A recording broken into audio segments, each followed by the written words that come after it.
C'est peut-être un détail, mais il a son importance. Aucune annonce conjointe, même si les deux parties sont d'accord.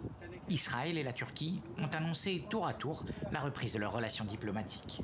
C'est via un communiqué que le Premier ministre de l'État hébreu l'a confirmé mercredi. Je viens de parler au président Erdogan. Nous nous sommes félicités mutuellement de notre décision de renouer totalement nos liens diplomatiques. Israël et la Turquie sont deux pays clés dans la région. Le renforcement de nos liens va contribuer à la stabilité régionale et à des bénéfices communs pour nos deux pays. Ce jeudi, c'est le ministre turc des Affaires étrangères qui annonce la nouvelle.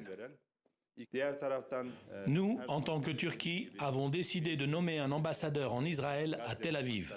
Oui, il y aura bien à nouveau un ambassadeur turc à Tel Aviv et un ambassadeur israélien à Ankara. Mais le chef de la diplomatie turque a tenu tout de suite à préciser les choses. D'autre part, comme nous l'avons toujours dit, nous continuerons à défendre les droits de la Palestine, de Jérusalem et de Gaza. Et c'est précisément ce soutien qui est à l'origine de la rupture des relations diplomatiques. La Turquie maintient des liens étroits avec le Hamas, qui contrôle la bande de Gaza depuis 2007.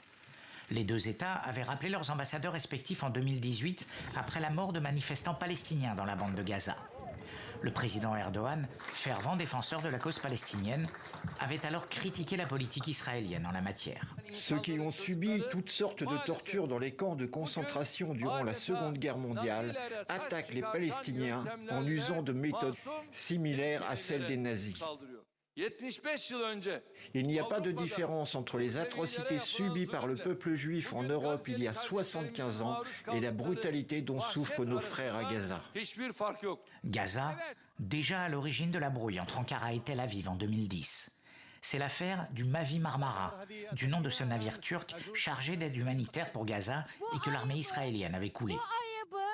12 ans après, c'est une visite historique du président israélien à Ankara qui va permettre de renouer les relations entre les deux pays.